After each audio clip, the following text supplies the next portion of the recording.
क्या आप जानते हैं कि जब अल्लाह आपका नसीब लिखता है तो वो उस नसीब में ये भी लिखता है कि इस तकदीर को मेरे बंदे की दुआओं के सिवा कोई भी नहीं बदल सकता। हम अक्सर ये सोचकर परेशान होते रहते हैं कि अगर हमारा मांगा हुआ किसी और को मिल गया तो क्या होगा, हालांकि अल्लाह तो पहले से ही सब कुछ तय कर चुका है। ये भी कि आपको आपके नसीब से क्या मिलना है, और ये भी कि किन दुआओं ने आपके दिल का हिस्सा बनकर आपका नसीब बदलना है। तो फिर आप क्यों इन वसवसों से परेशान होते हैं कि दुनिया हमसे हमारी चाह न छीन ले। आपकी दुआओं का मुहाफिज तो अल्लाह है, और उसकी हिफाजत में किसी का लिखा हुआ किसी दूसरे को कभी नहीं मिल सकता। जो भलाई अल्लाह ने आप तक भेजनी है वो आप तक हर हाल में पहुंच कर रहती है।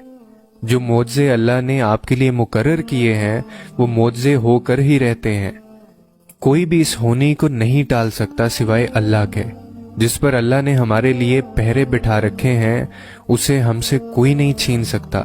जिंदगी में अगर तुम्हें कभी कोई ख्वाहिश नामुमकिन सी लगने लगे ना, और ना उम्मीदी होने लगे, सब्र करना मुश्किल हो जाए, तो याद रखना जो तुम्हें नामुमकिन लग रहा है वो उसके लिए मुमकिन है। ना उम्मीद ना होना, और इसी को तो उसके कुन पर कामिल यकीन करना कहते हैं। यही तो आजमाइश है तुम्हारे सब्र की। अगर उसने ये ख्वाहिश पूरी ना करनी होती तो वो दिल से इसका ख्याल भी निकाल देता, क्योंकि अल्लाह की रहमत का तरीका अलग है। वो आपसे इंसानों जैसा बर्ताव नहीं करता। उसकी रहमत तो बहुत बड़ी है। अल्लाह का रहम बद से बदतरीन हालात में भी आप तक आता है, जैसे आपसे 1400 साल पहले आया था। इसकी खुदाई इसके गजब से नहीं बल्कि इसकी खुदाई इसके रहम से है। ये तमाम कायनात उसके रहम से है। उसका गजब सिर्फ तब आता है जब उसका बंदा उसकी नाफरमानी की आखिरी हद से भी बाहर निकल जाता है, लेकिन तब भी वो अपने रहम की गुंजाइश रखता है। तब भी अगर इंसान माफी मांग ले तो अल्लाह माफ कर देता है।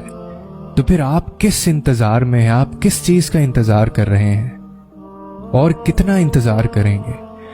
क्या आपको याद नहीं कि अल्लाह ने क्या फरमाया था आपसे? मेरी रहमत हर चीज को अपने घेरे में लिए हुए है।